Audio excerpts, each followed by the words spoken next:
Começar a gravar aqui, tá fim. Pessoal, tudo bem?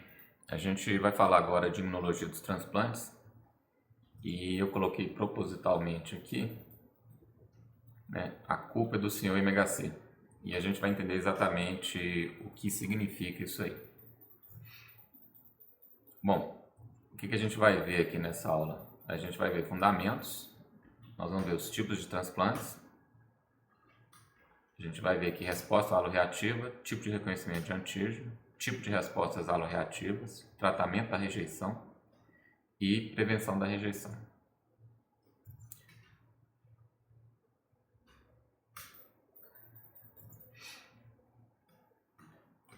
Bom, o que é um transplante, O transplante ele é um processo de retirada de células de tecido ou órgãos chamado de enxerto de um indivíduo colocando em outro indivíduo, geralmente um indivíduo diferente.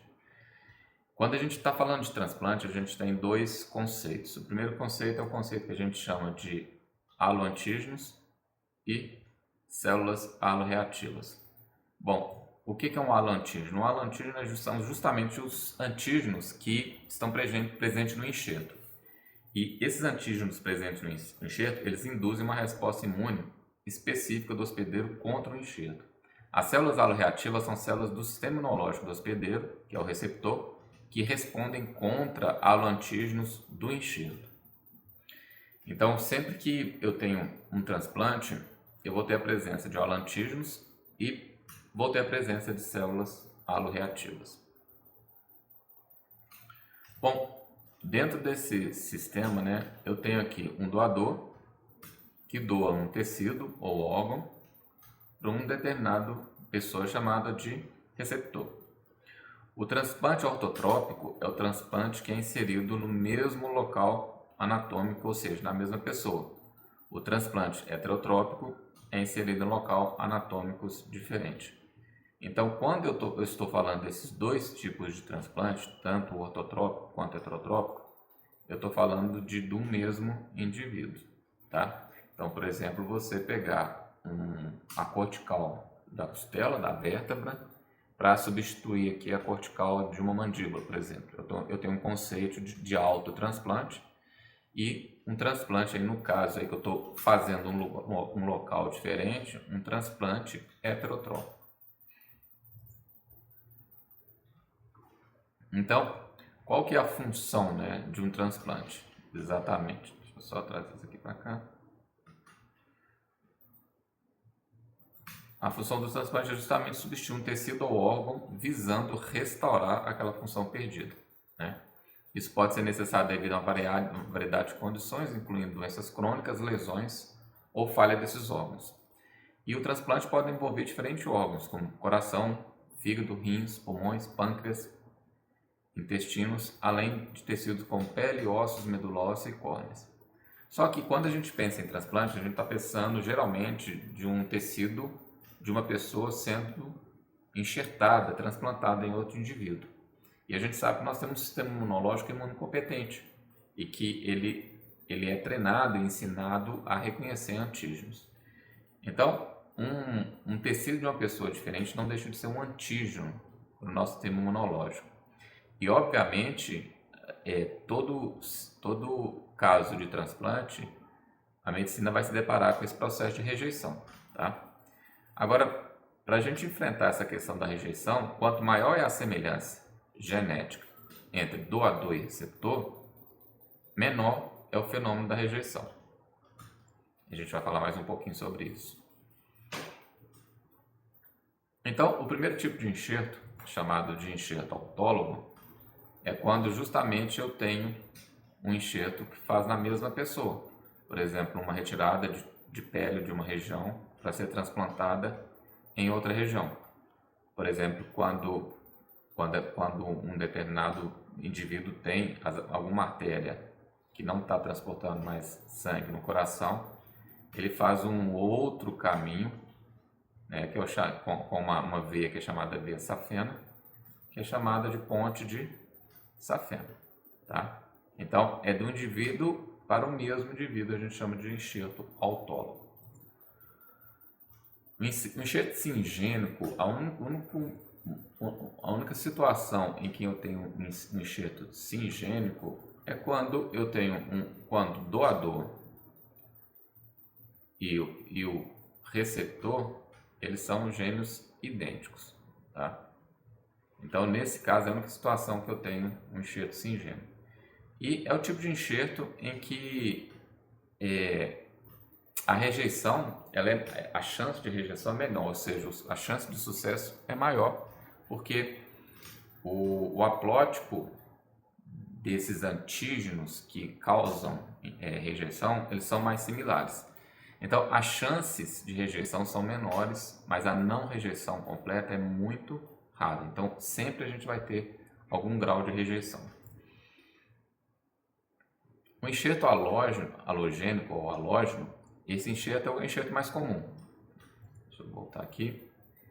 Ele é o enxerto mais comum, que é o enxerto que acontece entre indivíduos da mesma espécie e indivíduos diferentes. Então, são pessoas diferentes, né? Não são gêmeos, e quanto maior a similaridade genética dos indivíduos, maior o sucesso do transplante funcionar, tá? E aí a gente vai ver o porquê que isso acontece. Enxerto xenogênico. Esse enxerto é quando acontece entre espécies diferentes, tá? São enxertos mais raros. Nós temos alguns casos de enxerto de transplantes do coração do porco para seres humanos. Nós temos casos do transplante de escama de peixe ou pele de peixe para substituir, para ser sendo transplantada em indivíduos com queimaduras graves. Então, são exemplos de xenotransplante ou enxerto xenogênico. Então, quando acontece um transplante, existe uma resposta chamada resposta haloreativa. E essa resposta haloreativa, ela é uma resposta que ocorre do corpo contra os antígenos do enxerto.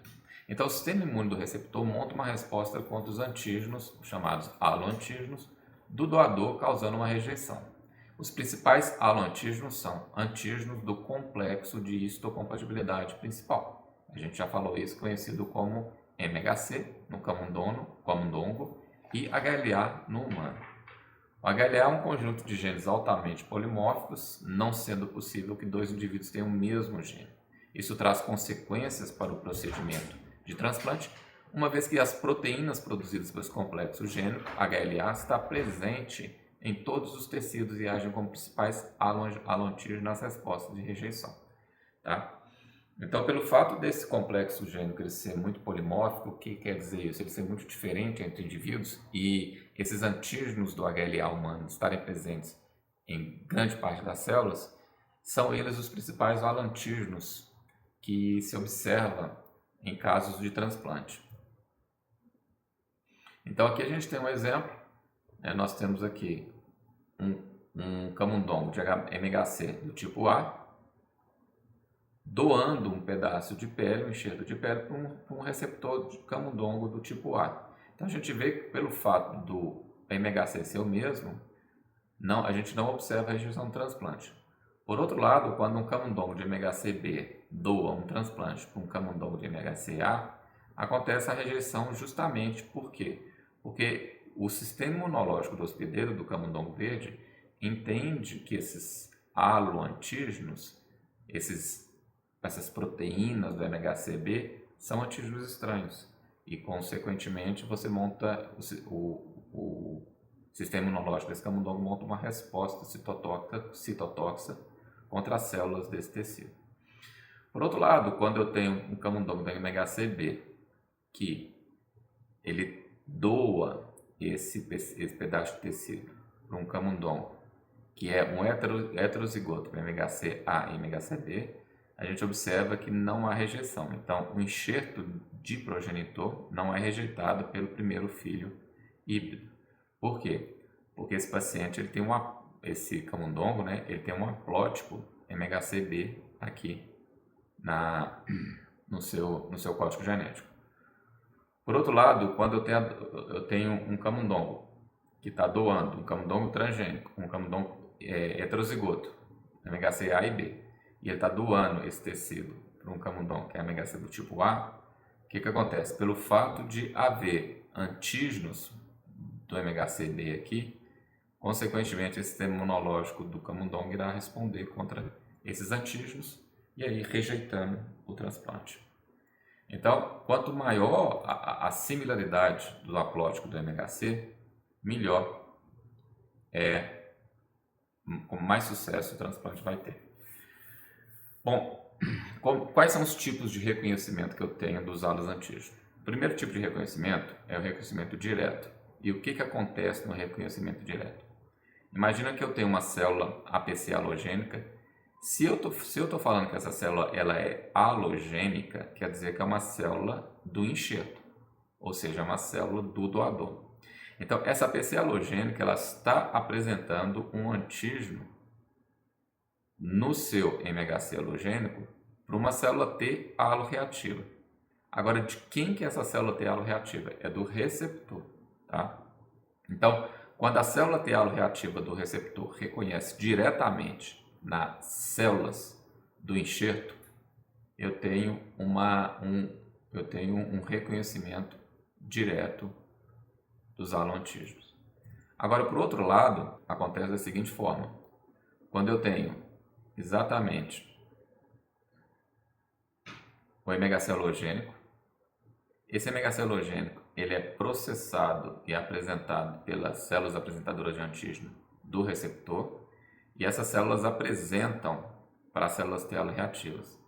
Então, quando eu tenho a apresentação indireta, quem está apresentando aqueles haloantígenos para o linfócito T haloreativo são as próprias células apresentadoras de antígeno do receptor. Essa é a diferença. Na apresentação direta, quem está apresentando são as próprias células do enxerto, ou seja, as células do doador.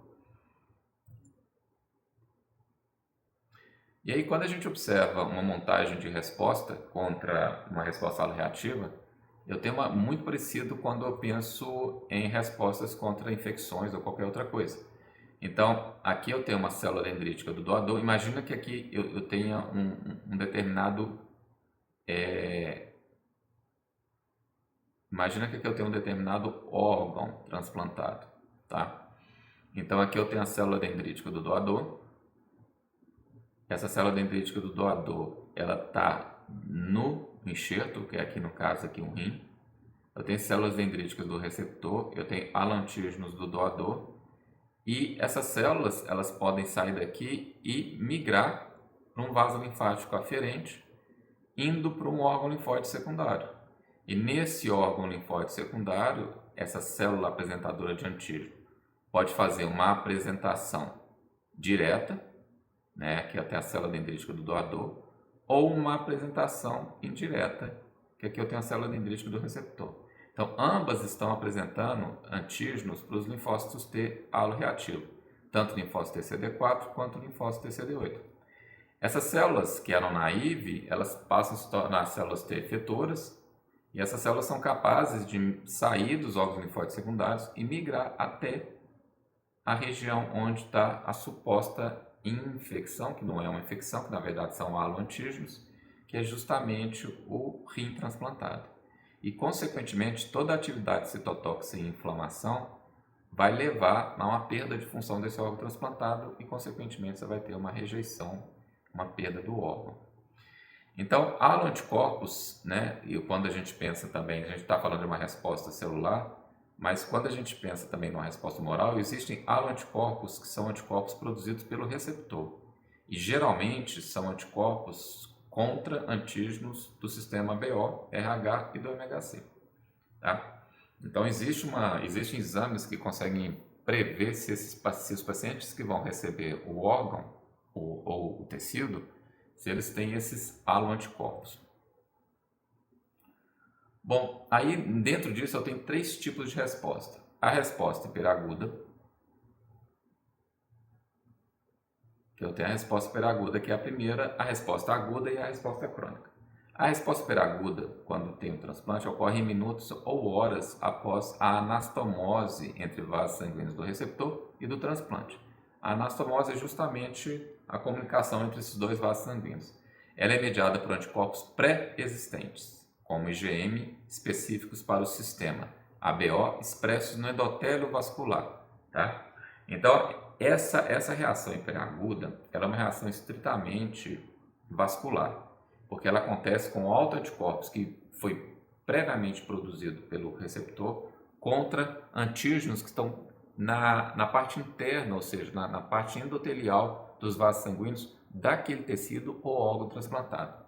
Além disso, eu tenho uma IgG anti-HLA que pode ocorrer devido às exposições prévias a haloantígenos, como transfusão sanguínea prévia, transplantes prévios e múltiplas gestações. É uma reação estritamente vascular. Quais são as medidas tomadas para evitar essa resposta hiperaguda? Teste de compatibilidade sanguínea, obviamente. Um crossmatch, que é um teste para verificar a presença de anticorpos pré-formados no receptor. Esse crossmatch pode dar positivo ou negativo. E a própria tipagem de HLA, que é um teste que define se o doador e receptor possuem similaridades genéticas do HLA, ou seja, se eles são compatíveis, que é um dos testes mais importantes que a gente tem. Então, dentro da rejeição hiperaguda, a gente vê aqui que é justamente a presença de autoanticorpos, né, contra antígenos na parede do vaso sanguíneo. E o que acontece é ativação do complemento, dano endotelial, inflamação e trombose. Sendo uma reação estritamente vascular, quando isso acontece, isso compromete muito o aporte sanguíneo, a perfusão sanguínea de sangue nesse órgão transplantado. E se eu tenho má perfusão sanguínea, eu tenho necrose e, consequentemente, processo inflamatório, ele podendo levar à perda de função do órgão. A resposta aguda, ela ocorre após a primeira semana do transplante. Ela é mediada por linfócitos. Então, a gente chama atenção aqui. A resposta hiperaguda é mediada por anticorpos.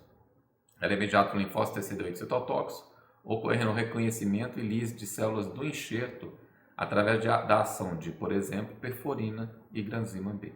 Ocorre também uma resposta induzida por linfócito TCD4, o helper, que recruta células inflamatórias, secreta citocinas e induz a resposta do tipo tardio. Anticorpos pós-enxerto, reagem com os antígenos presentes nos vasos sanguíneos e ativa o sistema do complemento, induzindo inflamação aguda e necrose transmural, que afeta todas as camadas do tecido ou órgãos. Então, aqui o que a gente observa é que a rejeição aguda ela acontece através da atividade do linfócito TCD8 e CD4 e também através da presença de anticorpos pós-enxerto, ou seja, anticorpos produzidos frente a uma resposta imunológica contra aquele enxerto. Então, na rejeição aguda, células TCD8 e CD4 reconhecem haloantígenos presentes em células parênquimais e endoteliais, provocando lise celular e inflamação. Anticorpos haloreativos, após o enxerto, reconhecem haloantígenos, causando ativação do sistema do complemento, inflamação aguda, endotelite e necrose transmural. Certo? Então, só reforçando aqui o que acontece. Aqui a gente observa uma figura justamente de uma rejeição aguda, em que eu tenho aqui linfócito T CD8 reconhecendo o MHC sendo apresentado pelas células parênquimais, ou seja, células do tecido do enxerto. Tá? Aqui eu tenho células TCD4 reconhecendo o haloantígeno apresentado por células apresentadoras de antígeno. Então, eu tenho uma reação extravascular, parenquimatosa, que a gente fala, e eu tenho também uma reação intravascular, que é justamente as células TCD8 atacando esses haloantígenos presente onde? Presente no vaso sanguíneo do enxerto. Tá? Todo esse processo acontece o recrutamento de células inflamatórias. Esse recrutamento de células inflamatórias leva a um processo de produção de citocinas pró-inflamatórias, causando dano celular parênquimal, inflamação intersticial e, com relação ao vaso sanguíneo, causando endotelite, inflamação dos endotélios e trombo, o que pode causar a obstrução e o transporte de sangue por esses vasos.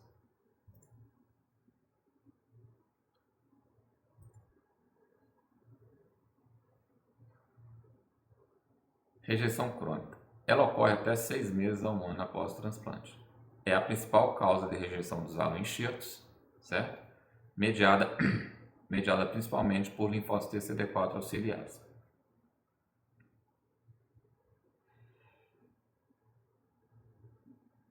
devido à secreção de citocinas inflamatórias e recrutamento de células inflamatórias. Tal fenômeno é denominado hipersensibilidade do tipo tardio. Então, é o que acontece. Existe um fenômeno chamado aterosclerose do enxerto, que é causado justamente por essa inflamação crônica, né? Essa aterosclerose, o que acontece? Existe durante esse processo inflamatório, porque é muito difícil, por mais que o paciente tenha recebido esse órgão e o transplante tenha sido um sucesso, o transplante tem uma vida útil dentro do corpo, porque você nunca consegue, de certo modo, zerar aquele processo inflamatório de rejeição, porque aqueles alontígenos eles sempre vão estar ali presentes. Então, essa inflamação crônica, ela leva a uma proliferação de células musculares lisas da camada íntima, levando à oclusão luminal, causando dano isquêmico naquele enxerto, causado pela reação crônica contra os halos antígenos na parede celular. Isso leva à aterosclerose do enxerto, que é justamente a perda de função daqueles vasos sanguíneos em transportar sangue. Então aqui a gente observa essa rejeição crônica, uma representação. Então a gente vê aqui um vaso sanguíneo, certo? Eu tenho as células musculares, e aí eu tenho todo o processo inflamatório que está acontecendo devido à presença dos alontígenos e da resposta de linfócito TCD4 contra aqueles alontígenos. E aí, consequentemente, o que a gente pode observar aqui é o espessamento dessa parede muscular do vaso sanguíneo. Olha só a diferença. E olha como é que a gente observa a diminuição da luz do vaso sanguíneo, ou seja, a diminuição do tubo do vaso sanguíneo, onde que o sangue passaria. Isso é chamado de aterosclerose do enxerto. Então aqui a gente observa um corte histológico, né, de um vaso sanguíneo com essas características. Então eu tenho aqui uma reação inflamatória crônica, né, na parede do vaso celular, proliferação de célula muscular lisa da camada íntima e oclusão do vaso sanguíneo. E quando a gente pensa em tratamento e prevenção, o que a gente tem que pensar? Todo transplante ele é realizado associado com a terapia imunossupressora, né? Porque já que rejeição é baseada em sistema imunológico, se eu imunossuprir o sistema imunológico, eu tenho mais chance de dar tempo à aceitação daqueles alontígenos, a perfusão sanguínea daquele tecido ou órgão transplantado. Então, todo o medicamento que está associado com o transplante, a função dele é justamente inibir a ativação de células T efetoras. Essa é a grande função dele. Então, por exemplo, eu tenho aqui ciclosporina e o tacrolimo, que bloqueia a produção de citocinas pela célula T. Eu tenho aqui o mofetil micofenolato, que bloqueia a proliferação de linfócitos. Olha só. Rampamicina bloqueia a mTOR, que bloqueia aquela sinalização via IL-2. Corticosteroide reduz a inflamação, né? A globulina antitimócito, ela diminui o número de células T, certo? Um anticorpo contra IL-2, contra o receptor da IL-2, que é o CD25, a gente já falou sobre isso. Então, se eu bloqueio o CD25, não tem como a IL-2 fazer a expansão clonal daqueles linfócitos. Então, eu inibo a proliferação da célula T pelo bloqueio da ligação de IL-2, certo? E o TL4IG, o CTLA4IG está cortado aqui eu tenho um CTLA4IG. Ele inibe a ativação, olha que interessante, nós falamos sobre isso. Ele inibe a ativação da célula T pelo bloqueio da ligação do coestimulador B7 ao CD28. Então, como é que funcionaria exatamente isso aqui? A gente sabe que B7 ele é um correceptor que se liga a quem? Que se liga a CD28. E quando ele se liga a CD28, o que acontece? Eu tenho um sinal de ativação. Agora, no caso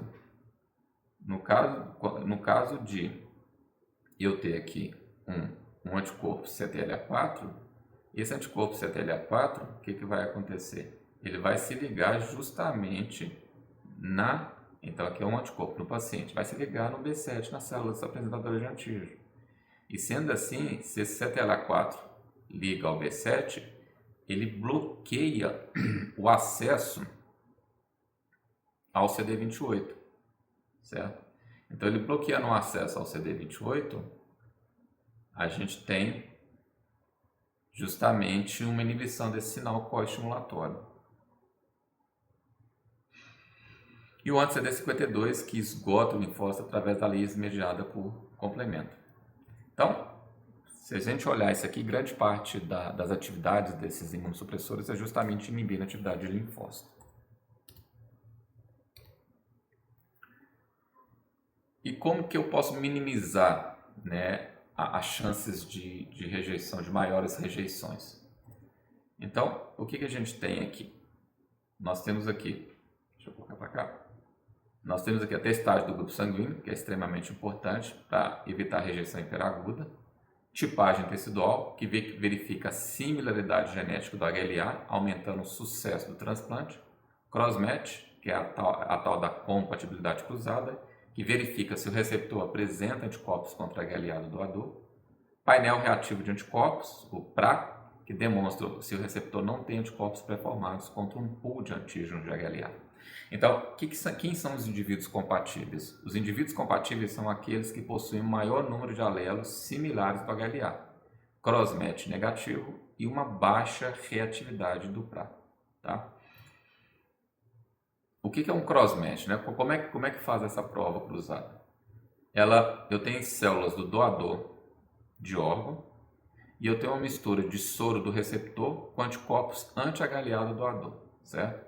Então, aqui é um teste positivo. A gente está dando sabidamente o exemplo de um teste positivo. Então, nesse teste positivo, obviamente, o receptor vai ter anticorpos contra anti-HLA do doador. Uma vez que esses anticorpos existem, né, justamente esses anticorpos, eles vão se ligar, vai acontecer uma reação de ligação do anticorpo com a célula. Tá? Eu tenho um processo de lavagem, e aí o que eu faço? Eu faço uma fixação do complemento. Como o anticorpo está ligado aqui na célula, eu tenho fixação do complemento, eu tenho lise celular, e uma vez que a célula é lisada, ela se torna fluorescente. Tá? Agora, quando eu tenho o que é uma reação cruzada negativa? Né? Eu tenho a célula do doador, eu tenho o soro do receptor sem anticorpos do antidoador, né? Consequentemente não tem a ligação aqui nas células do doador. Consequentemente, sem a ligação de anticorpos, eu não consigo fixar complemento e a célula permanece viável, ou seja, ela não é marcada, ela não é corada. Então, essa aqui é uma reação cruzada de crossmatch negativo. E aqui de cima é uma reação que positiva. Bom, então, e aqui eu tenho um exemplo de justamente de um exemplo de exame comparando HLA de um doador e de um receptor. Então, aqui eu tenho o HLA do doador, eu tenho dois tipos de HLA, o HLA classe 1, que é de ômega C de classe 1, e classe 2, que é ômega C de classe 2. Os principais haplótipos do classe 1 é o HLA A, B e C. E os principais do classe 2 é o DR, é o DQ e o DP. A ideia aqui é ver a similaridade